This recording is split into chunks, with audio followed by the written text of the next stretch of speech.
और बीजेपी प्रदेशाध्यक्ष मदन राठौड़ को धमकी देने का मामला है। बीजेपी प्रदेशाध्यक्ष मदन राठौड़ को धमकी देने वाला गिरफ्तार कर लिया गया है। धमकी देने वाले आरोपी को अनूपगढ़ से पकड़ा गया है। इस वक्त की बड़ी खबर आपको बता रहे हैं, क्योंकि धमकी का मामला बीजेपी प्रदेशाध्यक्ष मदन राठौड़ को, हालांकि फर्स्ट इंडिया ने मदन राठौड़ से बात भी की थी और उन्होंने कहा था कि किसी ने मुझे फोन किया और मुझे गाली गलौज भी मेरे साथ की है और साथ ही साथ अपनी बात को उन्होंने रखा। लेकिन गिरफ्तार आरोपी हो गया है। लक्ष्मण राघव हमारे रेजिडेंट एडिटर हमारे साथ फोन लाइन पर हैं। लक्ष्मण, गिरफ्तारी आरोपी की हो चुकी है, लेकिन गिरफ्तार कैसे हुआ आरोपी, पूरी जानकारी आपसे चाहेंगे।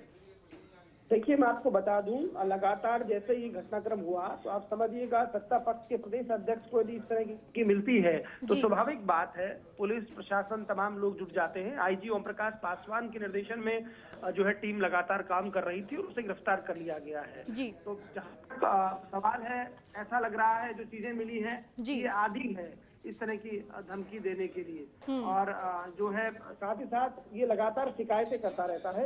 हेतराम मांगले इसका नाम है और ये शिकायत हम रोक रहे हैं आपको। बीकानेर आईजी ओम प्रकाश जी हमारे साथ फोन लाइन पर मौजूद हैं। ओम प्रकाश जी, आरोपी पकड़ में आ चुका है जिसने मदन राठौड़ को जान से मारने की धमकी दी थी। इसको लेकर आपसे जानकारी चाहेंगे। इस आरोपी का नाम क्या है, कैसे पकड़ में आया और कहाँ से गिरफ्तारी हुई? जी, उनका नाम हेतराम मंगलाव है जी, और इनको अनूपगढ़ से हमने गिरफ्तार किया है जी।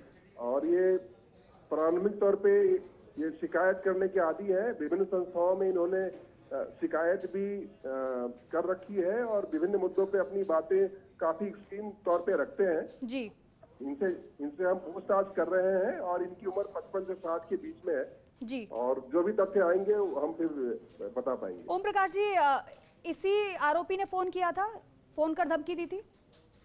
वो जो फोन जो उसको भी जब्ती कर ली गई है और इनको भी दस्तयाब कर लिया गया है। बाकी हम जब अन्वेषण होंगे और अन्य तथ्य आएंगे तब उसको कॉर्पोरेट कर पाएंगे। लेकिन पकड़ में आने के बाद क्या कुछ पूछताछ के बाद पता चल पाया कि आखिर इसने धमकी क्यों दी? इनका प्रारंभिक तौर पे इनका ये कहना है कि मैं एक पॉलिटिकल पर्सन हूँ और हमें अपनी बात रखने का अधिकार है, इस ढंग से अपनी बातें रख रहे हैं। परंतु जब पूरे तथ्यों पे हम जांच कर पाएंगे और अन्वेषण कर पाएंगे तभी हम बता पाएंगे कि उन्होंने क्यों धमकी। खुद से ही धमकी दी है या फिर किसी के कहने पर धमकी दी है, कुछ सामने आ रहा है क्या ओम प्रकाश जी?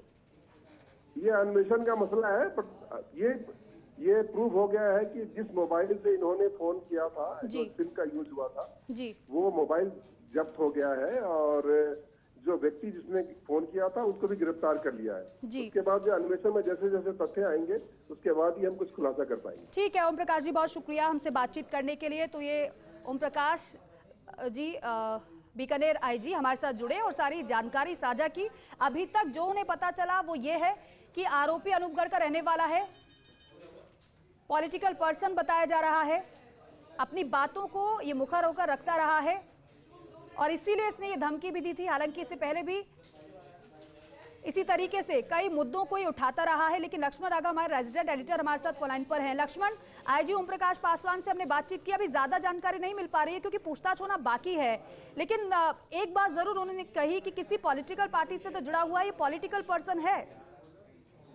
देखिए, निश्चित तौर पर जो चीजें सूत्रों से हमें मिल रही है कि ये किसान सभा के नाम पर, शायद आप जो बताएंगे भी, किसान सभा के नाम पर, महासभा के लेटर पैड पर ये शिकायत भेजता था।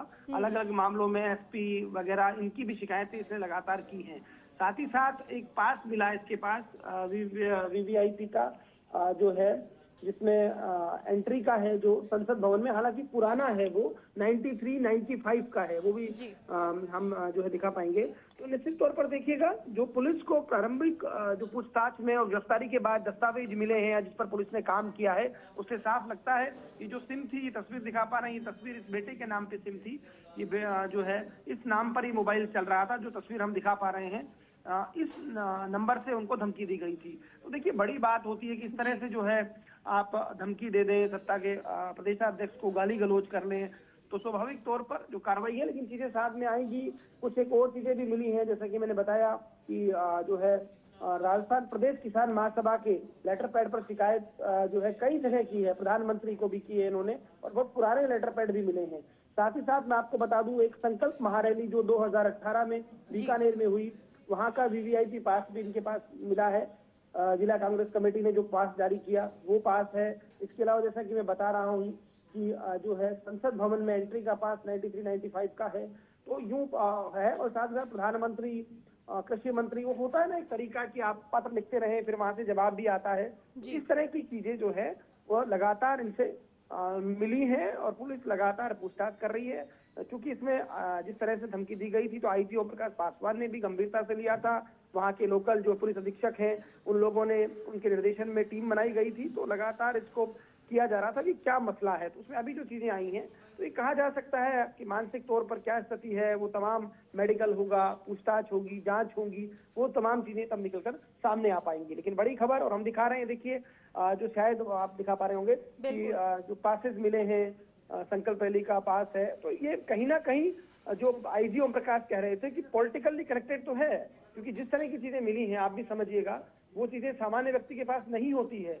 आप इनके पास वीआईपी पास है 93 से 95 का, तो निश्चित तौर पर देखिएगा क्या कनेक्टिविटी रही, क्यों ऐसा हुआ, क्या फ्रस्ट्रेशन में किया उन्होंने फोन, क्या उनकी शिकायतों पर कार्रवाई नहीं हो रही थी, तमाम चीजें। लेकिन ऐसा करना और वो भी किसी को भी धमकी देना गलत है कानूनन, तो किसी को भी धमकी दीजिएगा वही बात है। लेकिन आप देखिएगा प्रदेशाध्यक्ष को यूं फोन करके धमका देना, जान से मारने की धमकी देना निश्चित तौर पर निंदनीय तो था ही। अगर कोई फ्रस्ट्रेशन था, कोई शिकायत थी, तो दूसरे तरीके हो सकते थे, लेकिन ये किया और उसका परिणाम है कि अब गिरफ्तार कर लिया गया है, शिक्षकों के पीछे जाएगा, पूछताछ होगी। बिल्कुल, पूछताछ अब की जाएगी इस आरोपी से। हेतराम इसका नाम बताया जा रहा है, लेकिन लक्ष्मण वाकई में अगर कोई शिकायत थी तो फोन कर शिकायत भी कही जा सकती थी कि ये शिकायत है। धमकी देने का क्या मतलब समझ आता है, क्योंकि मंशा तो अभी साफ नहीं हो पा रही है पूरी तरीके से। बिल्कुल आप ठीक कह रहे हैं, जैसे इसीलिए मैंने कहा है कि मेडिकल भी होगा कि क्या इनकी मानसिक स्थिति कैसी है, क्योंकि जो चीजें मिली हैं, जो हमारे सूत्र बता रहे हैं, जो हमारी बातचीत हुई है, जो अनूपगढ़ में पुलिसकर्मी, उनसे हमने जो पूछा है कि इसमें इसके बाद जो मिले सत्यमेव जयते, सत्य ही धर्म है, इस तरह की चीजें हैं शिकायतों में। और ये जो है इसमें कई ऐसे पत्र लिखे हैं जिसमें उन्होंने शिकायत की है, भगवान के नाम लिखे गए हैं उन ज्ञापनों पर, जिसमें अलग अलग देवताओं के नाम है। तो चीजें तो बहुत अलग दिशा में जा रही है, इसमें कतई वो नहीं है। लेकिन बात यही है कि धमकी क्यों दी, ये एक बड़ा सवाल है। क्या मानसिक हालत ऐसी थी जिसमें ऐसे ही दे दी, तो उसका मेडिकल होगा, जांच पड़ताल होगी, तब क्लियर होगी, या कोई दूसरी चीजें हैं। क्योंकि जो पत्र लिखे गए इनके द्वारा, खूब सारे पत्र जो है, एक बैनर है राजस्थान प्रदेश पंचायती राज विभाग, अलग अलग बैनर के लेटर पैड है इनके पास, कभी राजस्थान प्रदेश किसान महासभा का है, इन सब पर इन्होंने जो है धमकी दी है।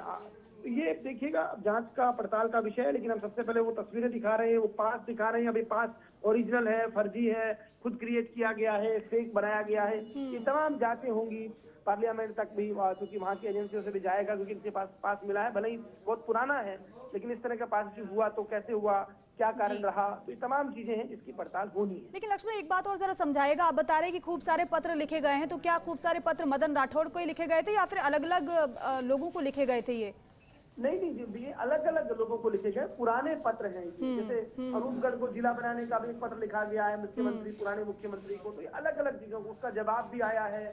सबसे बड़ी बात है कि आप किसी बड़े आदमी को अगर शुभकामनाएं भी प्रेषित करते हो, तो कार्यालय होता है, वहां से आपको रिप्लाई मिलता ही मिलता है, तो उसका रिप्लाई भी है, उस रिप्लाई को भी अपने पास लिखा हुआ। यहाँ तक कि मैं आपको बताऊं, चीफ सेक्रेटरी डीबी गुप्ता, उनका भी पत्र है जो इनको लिखा गया है। तो चीजें जो है मुझे लगता है बहुत सारी ऐसी हैं जिन पर जांच पड़ताल होगी। अब ठीक है, उस वक्त स्थिति ठीक रही हो, ये भी हो सकता है। अचानक क्या ऐसा गुजरा कि उन्होंने धमकी दे दी, जैसा कि आप भी ठीक बात कह रहे हैं, महत्वपूर्ण बात कह रहे हैं, भाई कोई शिकायत थी तो आप कर लेते, इस तरह से ये करने की क्या आवश्यकता है? बिल्कुल, शिकायत का समाधान लक्ष्मण तभी हो सकता है कि आप उस तरीके से तो शिकायत करें कि वाकई में आपको परेशानी है, उस परेशानी को दूर करना जरूरी है, क्योंकि अक्सर जब जनसुनवाइयां भी होती हैं वो भी एक जरिया होता है, क्या वहां जाएं अपनी परेशानी को कह सकते हैं। लेकिन बड़ी बात यह भी लक्ष्मण, जिसका जिक्र आप भी कर रहे हैं कि कांग्रेस की रैली के पास भी हैं, तो वहीं संसद भवन में एंट्री का 1993 से लेकर 95 का वीआईपी पास भी इसके पास था। क्या माना जाए इसको कि और भी कोई शामिल हो सकता है, या फिर इसे कोई दूसरे एंगल से इस पूरे मामले को देखा जा सकता है? मुझे तो यूँ लगता है कि उस वक्त पॉलिटिकली सक्रिय रहा होगा, लेकिन धीरे धीरे व्यक्ति के साथ क्या गुजरी, क्या मानसिक स्थिति को कोई आघात पहुंचा, ऐसा कुछ हुआ। फिर कुछ लेटरों पे लिखा हुआ है डिप्टी और एसपी थानों को नहीं संभाल रहे हैं। तो ये तमाम चीजें इस तरह की पुराने हैं। ये पत्र जो है पुराने हैं, कुछ पत्र नए भी हैं। एक जो है हमारी जानकारी में आया वहाँ के जिन्होंने इनको पकड़ा है, वहाँ के कोई पुलिसकर्मी हमें बता रहे थे, एक तो पिछले महीने का पत्र है जो उन्होंने लिखा है, जिला कलेक्टर का जो है अनूपगढ़ को लिख के भेजा है। और उसमें जो लिखावट उन्होंने बताई वो भी बहुत अच्छी लग रही है। तो इससे ये भी लगता है कि यदि 11 नवंबर को पत्र लिखा है तो फिर मानसिक स्थिति तो ठीक है, अगर पत्र उन्होंने खुद ने लिखा है तो तमाम चीजें हैं। अब इस पे जांच होगी, क्या स्थिति है। बिल्कुल लक्ष्मण, जांच होगी, क्योंकि आईजी ओम प्रकाश पासवान जी भी यही कह रहे थे कि अभी तो गिरफ्तारी हुई है, अब इससे पूछताछ की जाएगी, पूछताछ के बाद जो भी सामने आएगा उसे साझा किया जाएगा। बहरहाल आपका बहुत शुक्रिया इस बातचीत के लिए, पूरी जानकारी दी। राजस्थान किसान महासभा के लेटर पैड पर शिकायत करने का आदी ये बताया जा रहा है। और देखिए, ये जो आरोपी है वो पुलिस की गिरफ्त में आ चुका है, इससे पूछताछ की जा रही है। इससे पहले आईजी ओम प्रकाश पासवान को आपने सुना था, उन्होंने कहा था कि हमने पकड़ लिया है, अब इससे पूछताछ हम कर रहे हैं कि आखिर इसने ऐसा क्यों किया है। लेकिन एक और बात उन्होंने कहा कि ये शिकायत का आदी है, इससे पहले भी कई बार शिकायतें वो कर चुका है। महासभा के लेटर पैड पर शिकायत करने का ये आदी है। कांग्रेस की रैली के पास भी इसके पास मिले हैं, तो वहीं संसद भवन में एंट्री का 1993 से लेकर 95 का वीआईपी पास भी इस आरोपी के पास था। और ये आरोपी पुलिस की गिरफ्त में। अब दोनों ही एंगल से पूरे मामले की जांच की जा रही है कि क्या वाकई में इसको कोई परेशानी थी और शिकायत थी तभी इसने धमकी दी है, या फिर इसकी मंशा कुछ और। मोबाइल नंबर है वो किसी हेतराम मंगलाव, आशीष कुमार पुत्र हेतराम मंगलाव के नाम से है, जो अनूपगढ़ का रहने वाला है। तो उस सूचना पे हमने जो है हमारी जो पुलिस की टीमें हैं वो, चूँकि मोबाइल तो स्विच ऑफ था, तो पुलिस की टीमें हमने भेजी और उसकी ढाणी के पास से ही जो है उसको दस्तयाब किया गया। तो दस्तयाब करके और उसको पुलिस की पार्टी लेकर के आई है।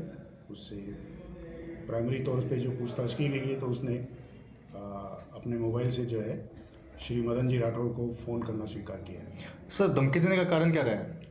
धमकी देने का कारण वो कुछ भी नहीं बता पा रहा है। अपने आप को कभी पॉलिटिशियन बताता है, कभी कुछ बताता है। और पूर्व में भी जिला कलेक्टर महोदय को और एसपी ऑफिस में और थानों पे कई तरीके के परिवार भी वो देता रहता है, जो कि अब तक की जांचों में सारे ही परिवार से बुनियाद पाए गए। तो प्रारंभिक दृष्टि में इसकी मानसिक स्थिति कैसी लग रही है सर? बिल्कुल मानसिक रूप से ठीक नहीं कहा जा सकता। कहीं ना कहीं जो है मानसिक रूप से थोड़ा सा अनस्टेबल प्रतीत हो रहा है। और इसका जो लड़का है आशीष, उसने भी यही बताया कि इसके पिताजी की कुछ जो है मानसिक परेशानी है। सर, हेतराम ने अपने लड़के के नंबर से कॉल किया था मदन राठौड़ जी को। हेतराम जो नंबर इस्तेमाल कर रहा है वो सिम इसके लड़के के नाम से इशू है, बाकी तो उस मोबाइल का इस्तेमाल ये खुद कर रहा है। तो पुलिस के द्वारा आगामी कार्रवाई कैसे की जाएगी सर? आगामी जो भी विधिवत कार्रवाई है वो पुलिस करेगी। तो देखिए, एसपी रमेश मौर्य को आप सुन रहे थे, दो बातें उनकी तरफ से साफ कर दी गई है। पहली ये है कि ये जो आरोपी है वो कई मर्तबा इस तरीके से लेटर पैड पर शिकायतें कर चुका है। दूसरी बात यह है कि मानसिक तौर पर इसे पूरी तरीके से स्वस्थ नहीं कहा जा सकता है। ये दो बातें मुख्य तौर पर एसपी की ओर से साफ की गई है, लेकिन फिर भी पूरे मामले की जांच की जा रही है, इससे पूछताछ की जा रही है।